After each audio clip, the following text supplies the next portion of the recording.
네, 동명초등학교 4학년 1반 여러분 안녕하십니까? 네, 다들 주말 잘 보내셨나요? 네, 저는 잘 보냈습니다. 네, 잘 보냈고요.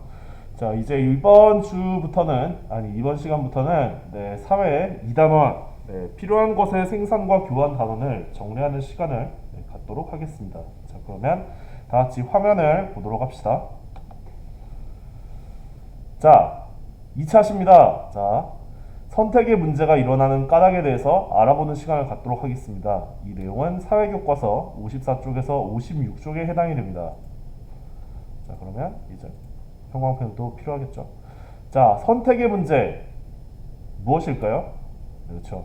선택의 문제는 경제활동을 하는 모든 사람에게 발생한다는 특징이 있습니다. 자, 무엇을 선택하는지는 사람에 따라 다르겠죠. 같은 돈으로 누군가는 맛있는 것을 사 먹기도 하고, 누군가는 더 좋은 것을 자기가 원하는 것을 사기 위해 저축을 하기도 하고, 또 누군가는 이를 이용해서 학용품을 사기도 하죠.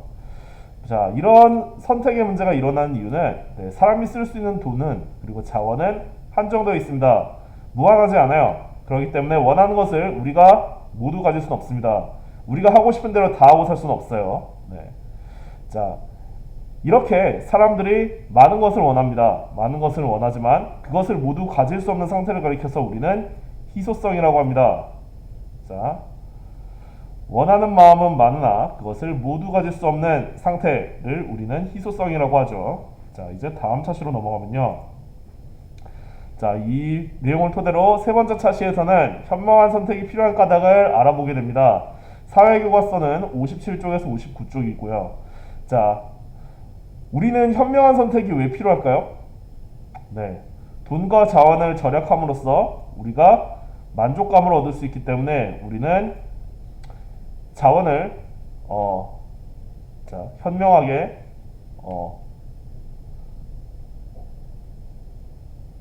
사용하는 것이 필요합니다. 이게 뭐 현명한 선택이 되겠죠?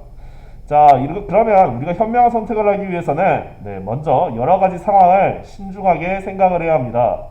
자, 여러 가지 상황을 신중하게 생각을 해야 되고요. 그리고 이러한 나의 선택이 반드시 필요한 것인지, 그리고 이 선택으로 내가 얻을 수 있는 편리함이나 즐거움은 어떤 것들이 있는지 등등 여러 가지를 우리가 고려를 해야 되겠죠. 자, 그 다음에 다음 차시로 넘어가면요.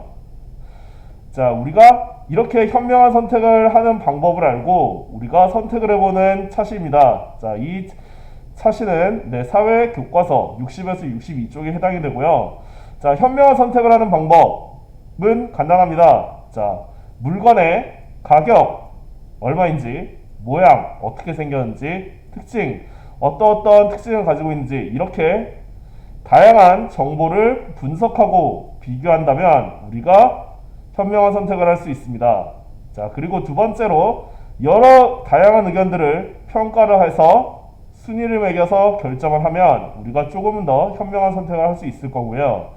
그리고 자, 우리가 물건을 살 때 물건의 필요성, 이 물건이 나한테 어떤 점에서 필요한지, 그리고 이 물건의 가격, 이 얼마인지, 그리고 환경, 이 물건을 나중에 버릴 때 이게 환경에 지금, 그러니까 이 물건을 나중에 처리를 할 때 이 물건이 환경에 오염시키는 물질인지 아닌지, 그리고 품질, 이 물건이 괜찮은지 튼튼한지, 아니 그리고 기능이 좋은지 등등을 우리가 생각해 보면 좋습니다.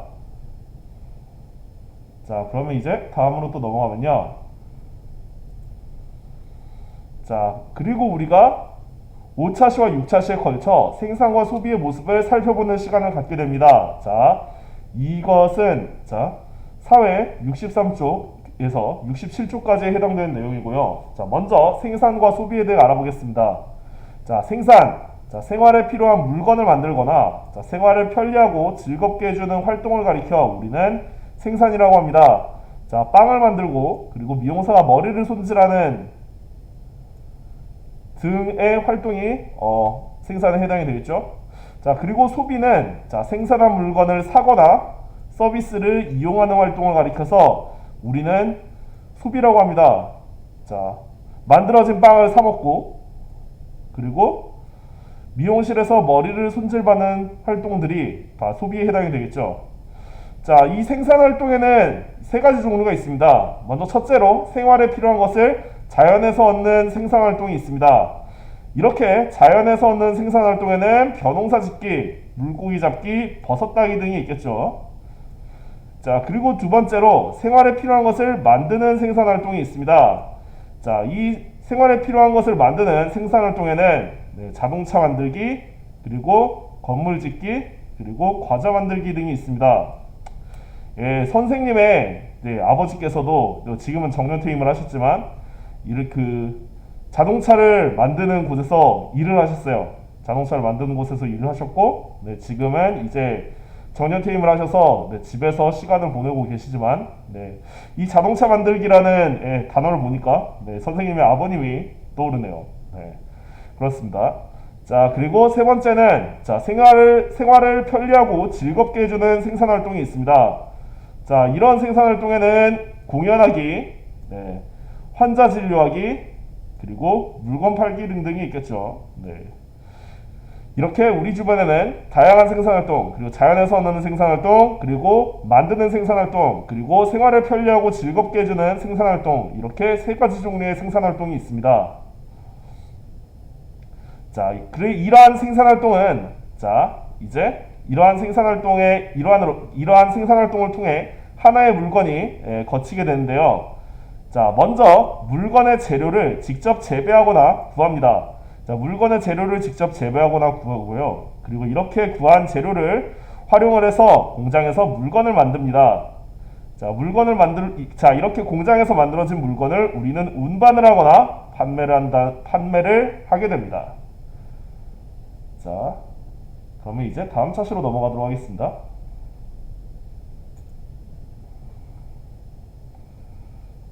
자, 현명한 소비 생활을 하기 위한 방법입니다. 자, 현명한 소비 생활을 하기 위한 방법, 어떤 방법이 있을까요? 네, 첫째, 우리는 가계부를 씀으로써 좀 더 현명한 소비 생활을 할 수 있습니다. 우리가 돈을 어떻게 썼는지를 기록을 함으로써 우리가 그 기록한 것을 봄으로써 다음번에는 좀 더 현명한 소비 생활을 할 수 있게 되죠. 자, 그리고 두 번째로 선택 기준을 세워서 물건을 삽니다. 나만의 기준이 있는 상태에서 물건을 산다면 정말 나에게 필요한 거를 살 수가 있겠죠. 자, 그리고 세 번째로 물건의 가격과 정보를 확인하고 비교하는 방법이 있습니다. 자, 물건의 가격과 정보를 확인하고 비교하는 방법이 있겠고요. 그리고 소득의 일부를 저축하는 것도 현명한 소비 생활을 하는 방법 중 하나가 되겠습니다. 자, 그리고 물건의 정보를 얻는 방법입니다. 먼저 첫째로 가장 확률이 높은 방법이죠. 직접 가보는 겁니다. 자, 상점을 직접 방문함으로써 판매원에게 궁금한 점을 물어볼 수 있고, 그리고 물건을 직접 비교를 할 수 있습니다. 그리고 두 번째로 인터넷을 검색하는 방법입니다. 자, 여러 제품의 가격을 한눈에 비교할 수 있고 다른 소비자의 의견을 알 수가 있습니다. 네, 저도 네이버 쇼핑을 많이 사용을 합니다. 제가 필요한 물건을 살 때 가격도 가격이고, 그리고 물건에 대한 평도 있기 때문에 좀 더 좋은 물건을 사는데 도움이 확실히 되더라고요. 자, 그리고 세 번째는 광고 보기입니다. 자, 여러 광고 등을 통해서 상품의 여러 가지 정보를 얻을 수 있는데요. 보통 광고는 자기 회사의 물건을 홍보를 하기 때문에 좀 좋게 이야기를 하죠. 그렇기 때문에 광고에 전적으로 의존하는 것은 도움이 되진 않습니다. 참고는 할 수 있겠죠. 그리고 주변 사람들의 경험 듣기, 아주 도움이 되죠. 그 물건을 써본 사람들의 이야기를 들어봄으로써 가격과 품질, 그리고 상품의 장단점을 자세히 알 수 있다는 장점이 있습니다. 자, 이렇게 우리가 얻은 물건의 정보를 활용할 때 주의할 점이 네 가지 있습니다. 먼저 첫째로 믿을만한 정보인지 출처를 살피는 것이 좋고요. 그리고 나에게 필요한 정보가 무엇인지 생각해보는 것이 좋습니다.